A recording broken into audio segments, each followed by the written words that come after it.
Nze Selector Williams Live Uganda nkwaniriza ku YouTube channel eno mulundi omulala okunyumyako naawe YouTube channel eno nga bulijjo bwogigoberera much as tugezaako okunyumya ku society nga bwetambula communities ezenjawulo nga bezogera.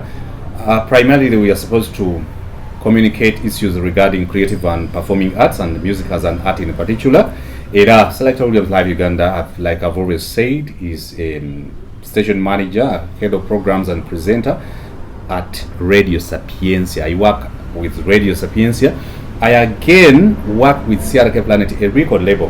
CRK Planet eri ku misingi eri kuntandikwa eyokukulanga record label. Era tulina departments nyingi nnyo. Tulina of course talent acquisition and development and management. Era so far tubali tulina mu groups biri eza band ezukuba music. That is Blue Queens, for only female human beings who play instruments and they sing. Another mainstream band is for female and male, that is Blue Note Band, and that band, the very band, is supposed to plays every Saturday, especially when we are allowed now to at least accommodate 200 people for a wedding, for any kind of party. So every Saturday we have tuiba name kolo ku Tavern Woods e Kabusu. So no resonge Blue Note Band yafuna partnership ne Tavern Woods feto kubira abantu abo. Like this Saturday ku Independence Day tugenda kubeerayo eranga Blue Note Band will be playing during the day and virtually. In other words, we shall make sure that we keep distancing and face masking and also keep sanitization or sanitizing that day every Saturday. So Blue Queens and Blue Note bands are under talent development, acquisition and management of CRK Planet, and under the same department we have Flona, and so far we have released 4 songs. Nkuvunano was our first child or a song from by Flona. Later on HTSO she recently Chingambi, and right now we have an audio that is out. That is way one of that is beginning to play on different radio stations, and later on the video will be out. Still under the CRK Planet record label I'm working with. Twina Cocad Media, that is for videography. Twina audio production section, that is Air Records. Era tulina CRK events, for events popo yagala tukutegekera omukolo gonna. Tulina ebintu bingi nnyo ku CRK. Tulina online studio where actually online and rehearsing studio wosobola okujja n'okolera rehearsals zo, ate wosobola okujja no recording online studio show yo egenda maaso. So we are located after Madirisa as you're proceeding to marching your court, but at that hill, it is not a mountain, but that hill, that CRK Planet is just opposite Albert Cook Church of Uganda. Yes, there. We are there. We tuli. So I am Selector Williams Live Uganda. Era Tavern Woods e Kabusu nawo osobola okuyitawo olunaku lwonna. Olunaku lwaleero nze kwogera ku nsonga egenda maaso. Omuntu akubira n'agamba Selector Williams Live Uganda nti wanjiyenze kennyini owa wiiki eno.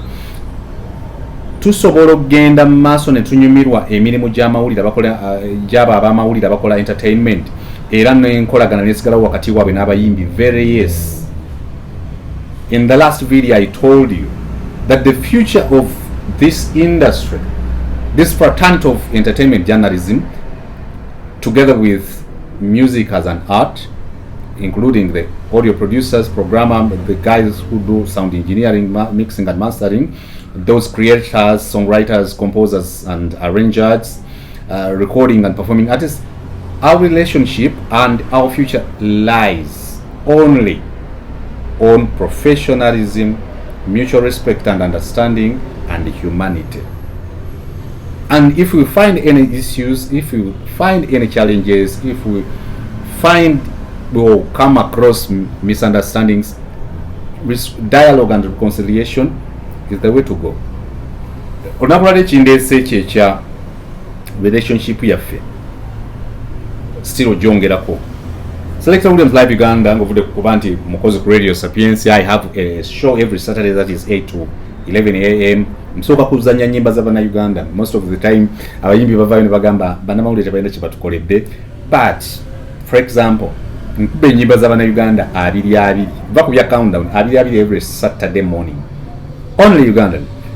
Kibadde kitegeeza nti nyimba mu East Africa tezibaamu, kibadde kitegeeza nti nyimba mu Africa tezibaamu, but I choose, and as per our policy at Radio Sapientia, I choose to play only Ugandan music as a contribution from me and Radio Sapientia as a radio station to make sure that we contribute heavily to the growth of the industry of music from Uganda, of Uganda. Era share yonkola comment and analysis. Naye along the way, Bannamawulire abakola journalism of entertainment or music in particular, abakola music journalism, entertainment journalism, or abakola entertainment criticism, others are doing commentary and analysis on entertainment in general, others are doing commentary and analysis on music. First of all, where do we draw the mandate from? Okay, Selector Williams Live Uganda, Duache Yogera music. It is ethical. It is within order. It is in order for any analyst, any critic, to critique a fraternity, to critique a business or a practice or a game or a sport, so long as you remain professional. Chikirizibwa. With during my last show or upload or video, I told you that I went ahead and took time to study journalism of entertainment and journalism of music in particular. Lwachi ntegere how to deal with entertainers, how to deal with these musicians. Like I've always told people world over, people who have talents, especially intellectual talents, gifts from God, divine gifts from God, those writers, the athletes, those people who write books, radio presenters, TV presenters, artists or performing artists, creators, etc. are driven by ego. And sometimes on light notes, I always tell people that we have a degree of madness. So chovola tutomeregana nnyo. Mbadde ndaba olunaku lwa leero documentary ya Britney Spears. Britney Spears ng'ovudde ku kuba nti a story esembye ye badde egamba nti yes, at last Johnny Spears, that is her father, bamuggyeko olukusa olw'okukola conservatorship, okubeera conservator wa muwala we Britney Jean Spears. Normally I take time to watch documentaries, to subscribe on Netflix or Showmax or other applications where you can pay and watch documentaries. People just pay Netflix to watch movies, but normally I look for documentaries and authentic documentaries with substance. Kati olaba lwaki obukakafu mbambufuna mbandaba tata wa Britney Spears nga yogera baganda Britney Spears Bannamawulire aba reporting nga boogera ba event organizers, ba promoters nga boogera ba stakeholders of the industry nga boogera bannamateeka abali mu section y'okwerinda nga boogera. So about Britney Spears nga tetunapa ku kino kya conservatorship. Actually, what is conservatorship is when your rights to visit or welcome visitors is handled by another person. Under conservatorship, you are not allowed to spend anyhowly.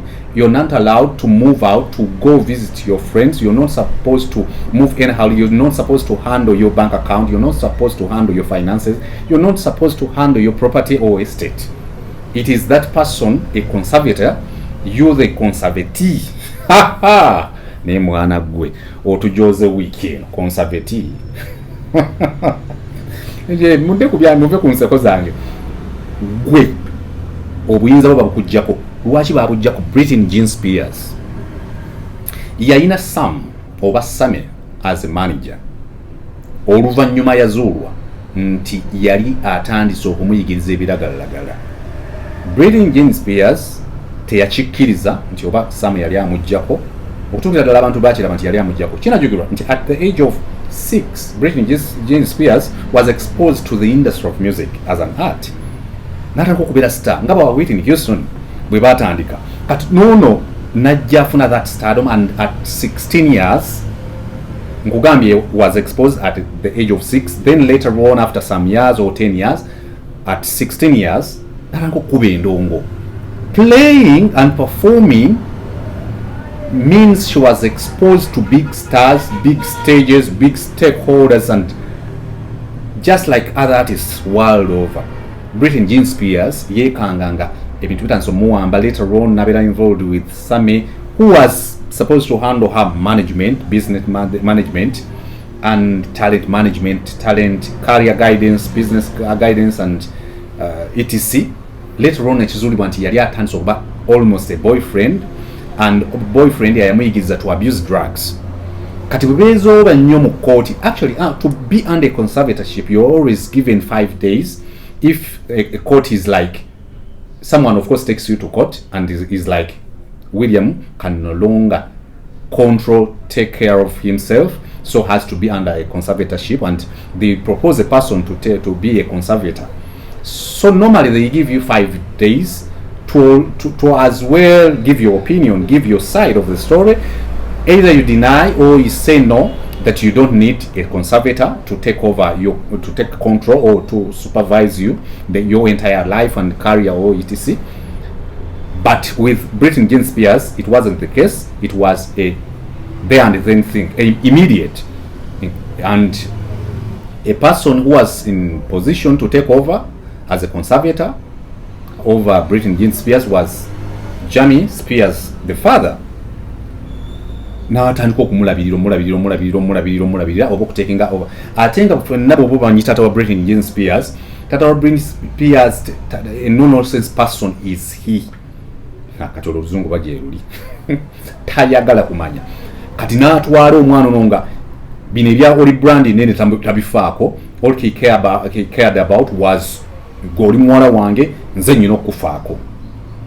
Lwaki story eyo njikuleetera? Njagala kutuuka about how later on journalists messed up her life. Britney Jean Spears natandika ekiseera nga bamulondoola nnyo wali nga tanagenda under conservatorship. Mu bufunze okutuuka ekiseera kooti okugamba nti Britney Jean Spears abeere ne conservator amuvunaanyizibweko ku bulamu bwe, Sammy getting away from the managerial roles. Bannamawulire baamunoonya nnyo, baamusojja nnyo. Partly it is their right to report true stories, but like I said, you're supposed to remain a human being and practice humanity. Olina okuteekamu obuntu. Britney Jean Spears ng'olumu n'emmotoka zibula koona bamugoberera. Sammy sometimes is driving, oba she is driving. Sammy her personal manager then, or assistant manager, of course she had a female personal assistant, but management of business was by Sammy. Gwe bali bagamba yali amuyigiriza enjaga nema olumu ne bamukwata nga anywa enjaga, olumu ne bamukwata. Kati Britney Spears emirembe ne gimugwako ekyavangamu ng'atandika ginywa kyere ng'abantu bamulaba. Bannamawulire olaba batandisa bamuteeka ku pressure. Amawulire leero bannange wuno tumukwatidde wano, wuno tumusanze mu kazigo ng'aginywera wano. Ekyavaamu kooti nefuna concern about kibya yali ku TV ne mu mpapula z'amawulire about Britney Jean Spears. In other words, singa amawulire gaali tegabojjezza nnyo Britney Jean Spears, yandibadde tagenze under conservatorship, yandibadde tagenze under deep abuse of drugs, n'atagenda under ekintu ekigambo kyenjagala okukozesa kimbuze okubeera depressed. She was depressed, n'abyeta malanga kukola byayagala, kyavaamu nabeera under conservatorship. But recently her father being a conservator, I mean Jamie Spears, tata wa Britney Jean Spears, kyamugibwako kati Britney Spears asobola okutwala obulamu bwe maaso. However, kigenza okutereera nga kiri too late, because again journalists babadde bamulemerako nnyo buli kimu bakireportinga, abadde atandise actually okutuuka ekiseera kino. If you can follow her on Instagram, you can check and see that she sometimes go half naked. Yali yekyayo. Another person who was haunted by journalists was late Princess Diana. Nti almost even lwe yafunira akabenje bannamawulire baali bamugobanga agezaako okwekweka ne boyfriend omuwarabu, era kigambibwa nti bannamawulire mumugobe nnyo bwe bamalayo manya ne bagwa ku bubenje, science mungi nnyo. But how can we practice entertainment journalism netusigala on the right track? First of all, remain within the lines of journalism, code of ethics, remain within the minimum broadcasting standards.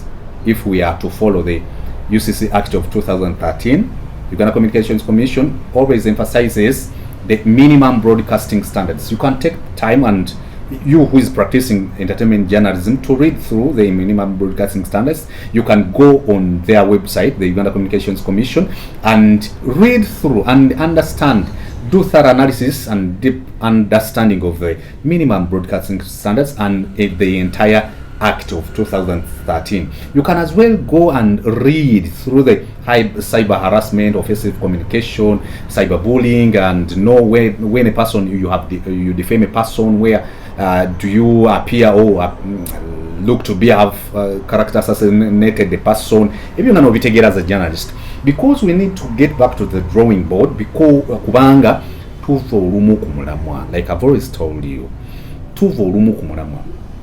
Good thing is, there is always a good thing out of the bad. Buli muchiri mubamu chirungi. Nti ate mu kuva kumulamu okwo ate kitutumudde nnyo entertainment mu Uganda. So how do we remain big as the entertainment fraternity in Uganda? How do we keep our artists big? How do we keep our journalists big, in quotes, if they want to be big in that regard? How do we remain at par? How do we practice our disciplines, our work? How do we do our work together? Because at the end of the day, tuli ba Uganda. Kalokasiita abamwannyinaze bannabo bonna basindi baganda baffe awon baby banto na Bobby Wine ba Chameleon tusigale tukyanga tusigala ku lines of professionalism, humanity, mutual respect and understanding. Can a journalist be in bed with the person whom they are supposed to report about and remain professional? It is hard. Tosobola kubanga oli munnamawulire ng'ekyenkyo kirya wa Spice Diana, ekyemisana wa Spice Diana, ekyeggulu wa Spice Diana, n'omureportingako objectively. Awo bogenda mukolera public relations. That's why most of the artists, when they fall in love with reporters or presenters on TV, on radio, or writers in both tabloids and mainstream newspapers, sometimes they pick them as their handlers of communication and public relations in particular. Nti wekanga, when you become a fan, you fail to report objectively and rightly and truthfully about that person. And when you choose again to beef a person, that is a recording and performing artist, era kikuzibwalira okumureportingako objectively, can be them bofuuka almost a fan of an artist, tosobola mureportingako bulungi objectively, otandika okubanga omukolera PR owaana muwaani. Ate era bw'otandika okumuwalana weekanga ng'ate okuba mukube, ennaku zibagamba ekigambo ekyokkuba. Osobola okubiifinga an artist n'osigala professional? No.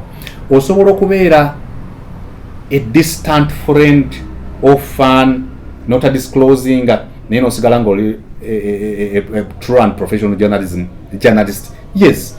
Abantu bangi baconfessinga later, like a lady who wrote about, who produced several magazines about Britney Jean Spears, Whitney Houston, Mariah Carey. Later on, at Celine Dion, later on she confessed and was like, I was a big fan, but I remained professional whenever it came to my work as a journalist of magazines of entertainment. Sometimes it is not good to disclose that you're a fan or you like someone's music, because of your corrupt, you'll be compromised. Naye mu Uganda, like I told you, the society we live in, twekanga fena tuli bana banambi kitulemerera, but like I told you, bw'otandika okulya ekyemisana n'ekyenkya n'ekyeggulu wa artist, ogenda ku reportinga bikyamu. For example, it is bad and not in order for an artist to call the guy who is always on girls agenda, that is White Bender, Boy So Tender, calling Selector Williams. Selector Williams, I have a song. Selector Williams is like okulukuba mitwalo 5 owedde. You're not supposed to set a price to play one's music. There should be no a price for you to play a song for an artist on TV or radio. That's why when I was working with Subi FM, I developed a business of consultancy. An artist comes, they want to talk to me, not playing their music. I'm like njagala emitwalo 5 for consultancy, and in Uganda not many people will pay that much for them to be to consult Selector Williams. And ate consultancy fee oyo mufuna abebyo mbifuna ate mbayimbi bebweru. So nja kusaba, it is allowed to offer a token of appreciation when you feel a person has done good work for you. They have played your music, they have added a contribution onto your brand as a music artist. No, but we're talking of appreciation. It is allowed, actually, even in other African countries. Most of the people, artists say, like Nigerians, Nigeria. You have not been to Nigeria, or even when you went to Nigeria, you have not done enough research to know how business is done regarding playing songs of who in Nigeria, Cameroon, Ghana, and etc. So twetaaga kuyiga buyisi business ezo, naye business ene ya botampa sente sijja kuzanya luyimba erese ebizibu wakati wa bannamawulire aba journalism n'abalala. Business yanja kukuba botampa sente etuleetedde ebizibu. Business ya gundi ajja kuntegekera birthday party ku birthday yange soka mwogereko ebirungi oba teyagintegekedde kamukube. That is very bad. I am telling you, it is very bad. It is very bad. Nti selector ne bwana jana ayogera objectively about someone's song because as a music not critic per se, a music analyst, a person who does commentary, a person who does music journalism is supposed to analyze the music in public domain. Ojafuni myolimba ombuza. Yes, I have the certificate is in the computer. I would show you my degree of music journalism, commentary and analysis. Omuli ezo course unity, music entrepreneurship, Bayimbi audio production, everyone like I told you, sibi sobola na bikola but byonna nabi covering. Ate bira nancha bigoberera okusoma. Naye artist agama lwaki oyogera ku bintu byaffe? Yes, because your music goes into the public domain. So long as I am not offending you, I'm not defaming you, I am not character assassinating you, I am not pulling down your brand. Question is, can you do analysis and criticism and commentary and don't bring down people's brands? Sometimes when you comment, obanga abuusa abawuliriza nti oluyimba luno, the rhythm patterns are borrowed from Everton Bonner and John Taylor's drum beats, that is Chakademas and Pliers. Somehow obanga amukakanyeza, but when you're objective, no one will come for you. I will discourage people who talk about music but they have not attended any lessons or have not taken time to research. There are people who have knowledge in Uganda. They have information regarding music as a business, music as an art, music as in terms of performance, music in terms of production. People I respect very much. So and I will encourage such people to talk about music. But this business of okuwa na microphone in a camera to talk about entertainment, to talk about artists nga tetubagayidinze enough, kigenda tuleetera obuzibu. Kyovula nti even right now today abayimbi, like I told you during in my video, last video, nti olwalira abayimbi twabejjeereza. Abayimbi balabika okuba nti bali 100%. Are they? No. Can anyone be 100% right or correct? No one, not me even. Like I told you, sometimes I receive calls from artists and they are like, "Bannamawulire to have objectives." Selector Williams. So cheta go kubanti together as much as possible to remain professional as people who practice music journalism or entertainment journalism, who do commentary, analysis and criticism, so that audience tugiyamba bali bafulumye right products. Feje tukoma kubanti abayimbi tukuba bakube bejjerera n'atamanyi kuyimba n'agamba nandibadde wakabina ye media tukuba. But we all know titewali muyimbi afuuse wamanyi mu Uganda nga si media ya Uganda yemuzanya. Media ya Uganda yekola ki? Yetuzanya. What we ought to do is to make sure that we remain in our lanes, kulekera okusula mu bitanda by'abayimbi, but let us remain at a mutual level. Personally, I have friends in this industry. One of them is Juliana Kanyomos. Mwagala nnyo. Naye sisukkawo wenyina koma. Osanga a journalist is like nkubira ennyimba zo ndi mukwano gwo jangu nyimbira ekivulu bw'ogaana ngenda kukuba. I've had radio presenters calling owners of record labels. They are like, if you don't give us money, artist otajja kuyitawo. Abaana bamawulire sebo bajooga. A person calls an artist manager. They're like, artist wo tugenda mukuba bwoba totuwadde sente zetwagala. That is very bad. For example, recently Songs Avenue is having 2 songs, Thank God and Slow Down. Another song that was good, it is still good, Sasi Kunyamba by Winunwaji. I will tell you, I've played those songs on my countdown. Julius Chaze yalaba bulabinga omusajja amukolera omuntu ayinza n'okulowooza selecta bannaye Julius Chaze kyamulisa kizibu nnyo. No, it is all about Sasi Kunyamba. Is it a good song? Yes, I play it. There I'll have a mandate, I'll have the audacity, the rationale to talk about winning Nwaj when they release a song I feel that has some missing beats in terms of rhythm patterns and melodies in terms of rhythm melody. So ekyo kikulu nnyo. But sometimes a person tazanya luyimba lwa muntu, tazanya music we, tamucomplimenting ne bwakola ekirungi, talina kyamugattako, omuntu oyo abaddewo for 20 years, tomucontributingangako, mu bannamawulire abamuyambyeko tobaddemu. You have just surfaced, blossomed, you have just germinated overnight. Otanzo mugamba bwe yagwa. Omuntu oyo omunoonyaako ki? Dear journalist, tukimanyi oli w'amaanyi nnyo, okolera radio ey'amaanyi, okolera TV ey'akabi. Omusajja abaddewo for 20 years, tolina kyomugasseeko. Tolina na moral authority, tolina mu liigi ye. You're not even professional, qualifying even to be on that radio, you don't even qualify to be on that TV station. Okumentinga ku musajja brand gy'osanzewo for 25 years. Ekinavamu nga mwetwalagana nga mwekuba ebikonde. So nze ndowooza, but journalists, it's the time for us to get back to the drawing board and go to the roots of journalism, code of ethics. So maybe into it, and stop the armchair journalism. Armchair journalism is when a journalist sits n'atuula mu katebe ke n'agenda ku Google sa n'anoonya howwe.biz bawandiise kwani. Jjukira howwe.biz nabo is a media channel, baddemba okuwandika kye baagala. Naye naawe n'ogenda ku bo Lydia Jasmine yagwa.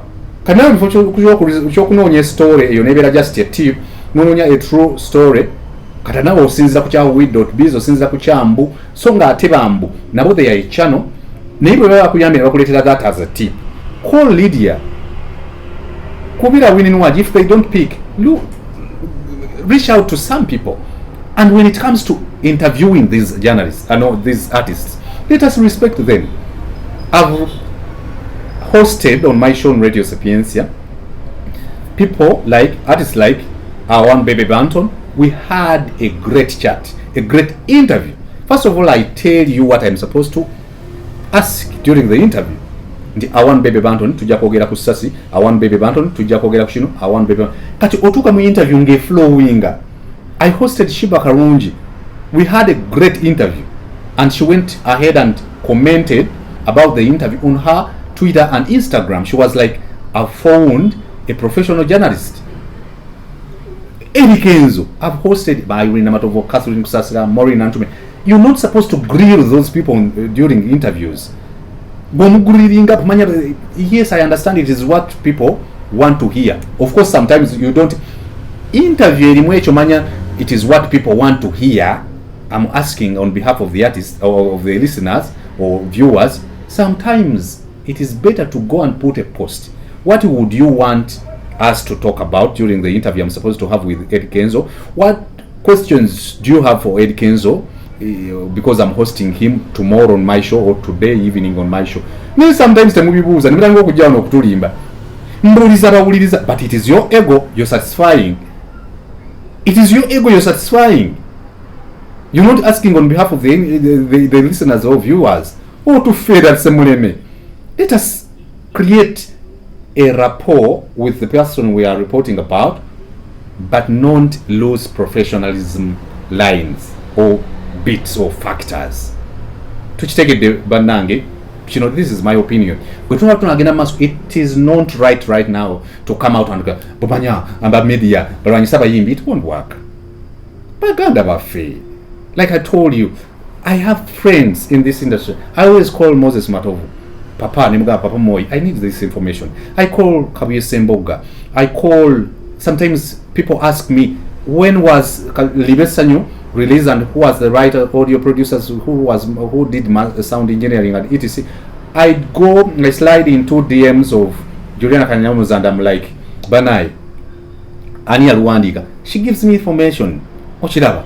Kuba man. Na ye sigaman tu bakole public relations. Another thing is, sometimes artists come out and are like, singa mubeeranga bali abatukubiranga obukubiza ennyimba. Dear music artists, our journalism or entertainment yavaawo. There is this new sector that came. People used to just play, that is Kabili Nageba you miss Semakura, oh it is a good song and stop there. Music in Gakoma at that. But these days we have debates about music. It takes the music but how do we prune off, weed out. Pluni kuba kujjako makongo lijjo kujjako ensoga egundi enzirugaze okukuulako ebimererezi mu journalism okukuulako okulima omuddo ogwo gwe tetaaga okujja mu journalism of entertainment so that we go ahead bulungi. Ate ekirala tetwetaaga gobawo n'abaana bano bato abazze ne twetaaga obagaidinga especially when they are willing to learn. Bwe bote bagala kuyiga bajja kusanga issues because ate omulembe gye gujja kugenda kuba mukaawo nnyo. For example, everyone now is like kusiba Bannamawulire sibona ndi mujja basiba because sibi kyonna ekigenda okwogerwako nti kijja kuba kifu. Bannamawulire balina kuba ndabirwamu naye ndabirwamu etayatise kuba nti ebimu tekyabiraba erabako byokka bye yagadde kulaba. Abayimbi nammwe ndowooza, let us get back to the drawing board of producing good music. Sometimes when I'm listening to songs to put on Radio Sapiencia, or when I go to do consultants for several radio stations, ngabambuza my opinions about certain songs they want to play on their channel or stations, olumu tugenda tuwulira ennyimba ze mufulumiza abayimbi ne zitusobera nga muwemula and radio stations zistansa okuba ennyimba eziwemula ne zirowooza ba artists okuwemula kulungi. TV stations zikuba abantu ennyimba abantu nga beeyambula nga bali bwereere. That is not right. Also, not everyone is supposed to sing. Ennaku zino wekanga osanga omuyimbi omugundiivu ng'agamba abayimbi lwaki abayimbi temubaleka because wano bafunire omulimu. Kakati kyemugamba abayimbi bamwe tetubagambako abatamanyi kuyimba oba bafulumya omulimu omubi nti tubaleke beefulira omugaati kireesa obuzibu.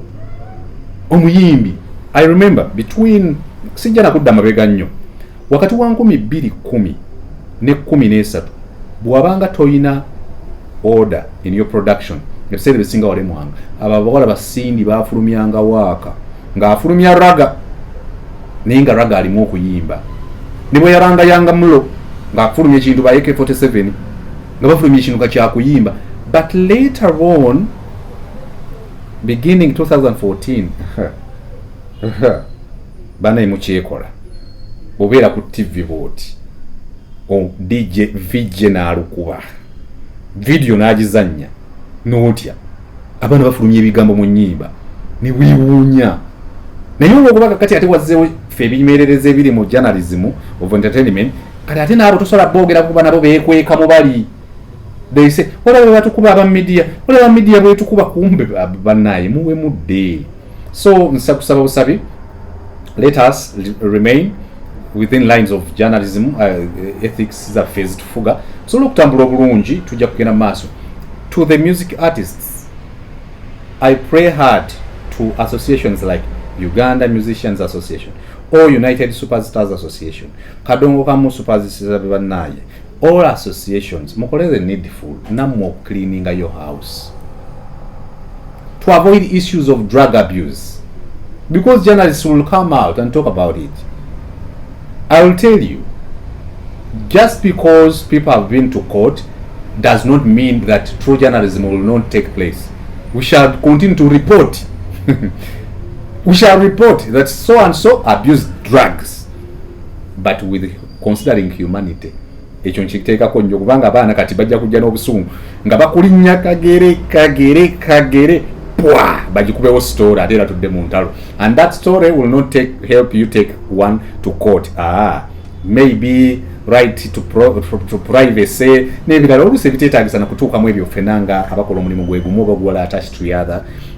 Twetaaga okutegeera nti let us as well as music artists clean our houses. Tuzicleaning ebiragalagala bisukka okufulumya music atatuuse kusukka. Most of the time you tell us lwaki temwagala kyewammwe. No, I have my right. I will tell you, mu Uganda sirina artist yali aŋŋambyeko William nkutadde ku Instagram yange to push your radio show or your YouTube. No one. So the same way lwotalina audacity to tell me the kind of music I should play. Oludde olujanja mujja ddujjawo. TV stations, radio personalities, presenters, reporters have their rights to report about whatever they want to report about, local or international. However, as per the guidelines of Uganda Communications Commission, we are supposed to put the biggest percentage of local content on our stations, channels, etc. But a person who bought their transmitters, who pay Signet to carry their signals to the people, who pay their subscriptions to Uganda Communications Commission, who pay revenue and etc., have their rights to play whoever they want to play, and in that regard to play quality. Uganda, you won't tell a person to play your song that is not qualitative, that it doesn't have quality. After 5. That one will not work. Ebyo bijja koma ku Selector Williams abali party badongo party journalists abagamba nti okay, my countdown should be only Ugandans. Temujja to denying that fact. An artist will come in your inbox and they are like, wish me a birthday. It is my birthday. It is okay. But how many times do you wish me a birthday? A happy birthday, some artists, actually majority of them, are selfish, are manipulators, are exploiters. They are exploiters. They will be like, Bandange, as a must, Ugandan stations should play our music. Only our music, like Nigerians do. You don't know the modalities and terms and conditions at which Nigerian radio stations play more music of Nigerians. Temubimanyi mwe partnership temzimanyi muleke tulimba namwe ogamba it is just out of the blue that Big Brother parties, Saturday parties play only Nigerians. There are partnerships, agreements. Even in Uganda we have had agreements where you have mutual gentleman's agreement. Mugamantini does NBS, we have a partnership with such and such artist. Tulotumuitazi na fetumufuna. Ezo zibaddewo kyobola nti ate some people tusobodde okuwangaala nabo babane moral authority to talk to Selector Williams when it goes astray, just like Selector Williams has moral authority to talk about them. We have people betukozaganye nabo ate tusigalanga tuli professional, but this business of media teyagaliza should play only Ugandan music. Adenga namwe betubalaba ku TikTok muzina ku nyimba z'aba Nigeria nosanga omuntu ngazina ku Jennifer mu kifo ky'okuzina ku limba lwa artist munne. Kati kyobola ngamba nnyo ba artist ba journalist, you make research. Kajeyo nga omuyimbi we Uganda ali mu kuzinira ku Jennifer olwa mu Nigeria omugambe nti bano be bayimbi abazinira ku nnyimba ez'aba foreigners naye ate nga musiiba mutugamba wuma tuzanye music wa wano. Bano be bayimbi nga ku birthday zaabwe bazanya foreign music, but they tell us to play, that is journalism, but they tell us to play only Ugandan music. On their parties they play foreign music. you'll be a great music journalist. Ng'omutunuulira n'ogamba this artist on TikTok they duet only foreign artists than fellow artists of Uganda. Like I've told you, the biggest percentage of music artists in Uganda are manipulators, are exploiters, are selfish. They don't pay even songwriters, they don't pay audio producers, they don't pay people who manage their business. Ye ibyo bino okwogerwako. So kyobola nti tulina okupluninga off, tulina okuyamba abantu okweyongera okugenda mu maaso nga practicing professionalism. Our win today. Select Williams Live Uganda. Goodbye.